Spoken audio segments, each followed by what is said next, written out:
Good morning, everyone. This is Edwin Ardi Guzman, your reporter for this morning. So I am here in your front of your screen to discuss what is inside in the chapter 6. The topic we assign is a wine appreciation. Wine from Spain. Wine from Spain is Spain has its own wine application system, which more than 5 denomination the origin or DOS. Wineries in the Spain are called the bodegas rather. So you will see that words as part of the name on some levels.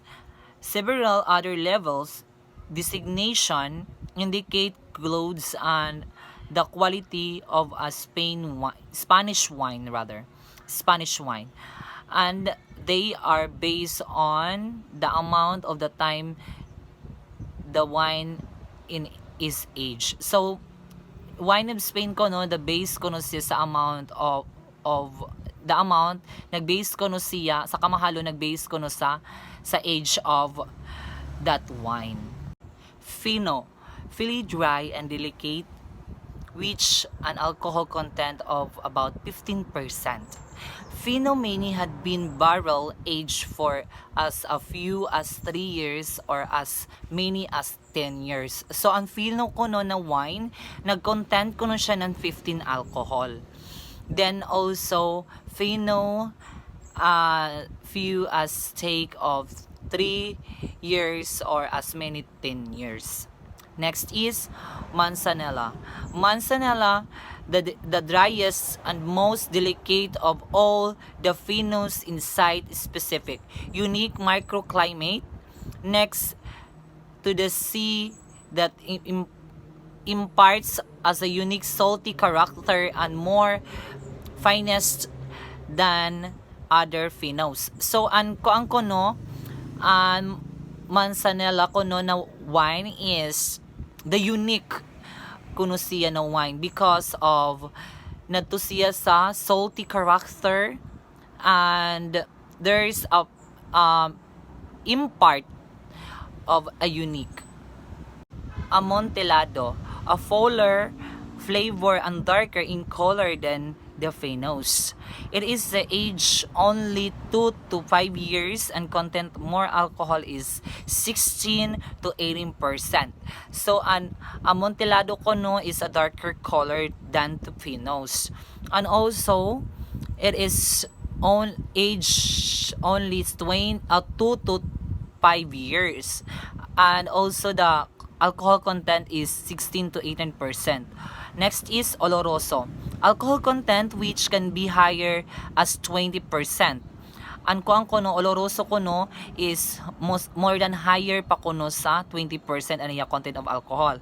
This wine are not sweet, dili kono sweet ini na wine, but they are rich in the flavor as a darker in color. Dili ko siya sweet na wine but rich in flavor and also is darker in color. Next is Palo Cartado. A sherry began as a Fino but lost it is a floor quickly. Alcohol content is 18 to 21%. So ang Palo Cartado ko no, the alcohol content is 18 to 21%. Cream sherry. Most of cream sherries are made from age of Oloroso, unblended. Some are bottled younger and are paler, lighter in color and flavor, and not so cloying. So ang cream sherry ko no made from Oloroso unblended, and also there are lighter color and flavor are not so cloying. Wines from Germany. About 2/3 of the grapes ground in Germany for winemaking are white because they flourished in the cold climate. So white na grapes na nila himuon because of the florist in the cold climate. Tafel wine. the most ordinary wine, sugar is added to this wine is for fermentation to make up for inadequate ripeness of the grapes. It is seldom exported. So, ang truffle wine ko, no, there is the most, this is an ordinary wine, which is sugar added for fermentation to make up for inadequate ripeness. Quality wine, translated as a quality wine from a designation region. This may mean a single vineyard, a group of vineyard, or a group of village. These wines also have had sugar added for fermentation.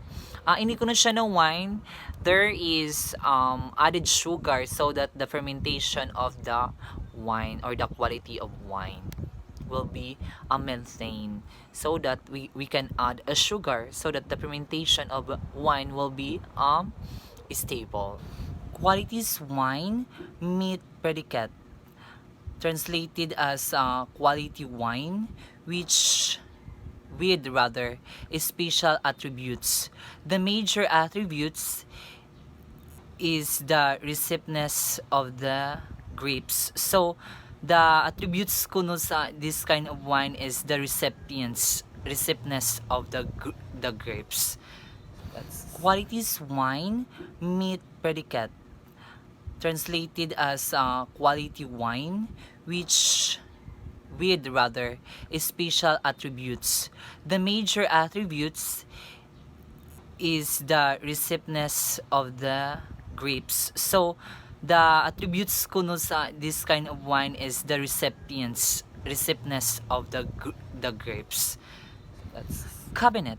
This light fruity wine is made from grapes ripened in the ordinary manner, but sweet enough for ferment without adding sugar. Ini ko na siya ng wine is from the grapes without adding sugar is enough for ferment na kono siya. So spotless. This wine is made from fully ripened grapes late pick up after the official harvest date. So ini siya kono na wines make for the yan hinog siya na yung dabas na not officially harvest date. So amoy siya na wine. So that we call spotless. Auslis. This wine is made from particular grapes picked up selectively in the branches at any time during the harvest. Auslis wines can be very sweet, dessert style, or only somewhat sweet.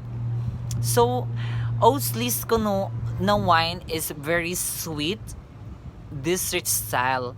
So, di ba? As we all know that dessert is very sweet, the taste it's very good for us. So, amuyaon siya ang Auslis na wine. Bernulus list. This rich, top quality wine is made from perfect ripened grapes chosen one by one. So, inisa na wine is made from perfectly ripened grapes chosen by one. So, rich gauge siya and top quality of wine. Tracking Bernulus list. This wine is the German equivalent of French Sauternes, made from individual selected over-ripe grapes that have shriveled within noble root that, as you have learned, the Germans called Edeful. Thank you for listening. This is Edwin Adi Guzman, your reporter for this morning. So I hope you have learned from my topic or from my discussion. Thank you so much for listening. Keep safe all.